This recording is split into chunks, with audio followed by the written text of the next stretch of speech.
প্রিয়া আর যমুনার কথা।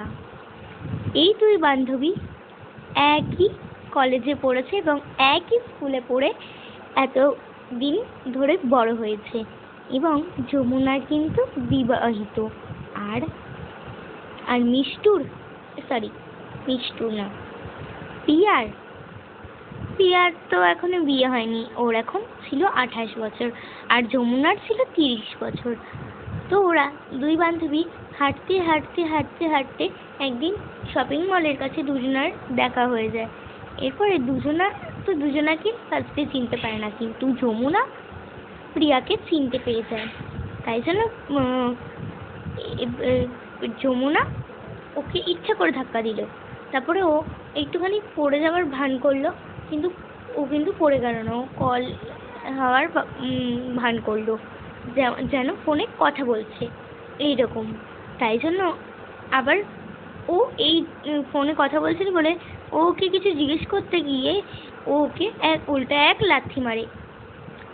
ও যেহেতু ওকে ফেলে দিয়েছিল তাই জন্য ও ওকে লাথি মেরে দিয়েছিল। তারপরে এইটা নিয়ে যমুনা খুব কষ্ট পায় এবং বলে, প্রিয়া তুই আমাকে কিভাবে লাথি কেন মারলি? এবং যমুনা বলে, তুই তো লাথি খাওয়ারই যোগ্য, তুই আমাকে ফার্স্টে কেন ধাক্কা দিলি? এমা, আমি তো এমনি ধাক্কা দিয়েছি যাতে তুই আমাকে চিনতে পারিস। তুই কে রে? কোথা থেকে উড়ে এসে জুড়ে বসলো? তুই কে? এমা যমুনা, তুই আমাকে ভুলে গেলি এত তাড়াতাড়ি? কে রে তুই? সোজা সোজা বলবি। আরে আমি হচ্ছি যমুনা। যমুনা? দাঁড়া একটু আমাকে ভাবতে দে। ও তুই যমুনা?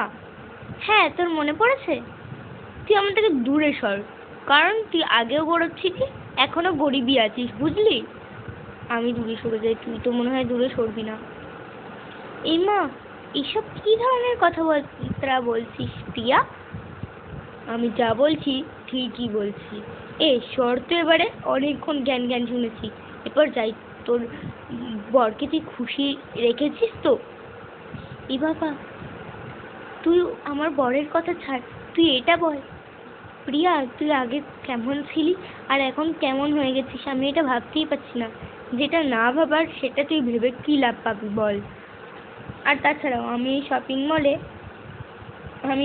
মলে এসছি শপিং করতে, তুই কোনখানে এসছিস? আমিও শপিং করতে এসছি। হ্যাঁ, এই শাড়ি শপিং করতে এসছিস? শুনে বড্ড হাসি পেল, বুঝলি যমুনা? তুই আগেও গরিব ছিলি, এখনো গরিবই আছিস, কোনোদিনও আর বড়লোক হতে পারবি না, বুঝলি তো? আরে তুই আমাকে এরকম ভাবে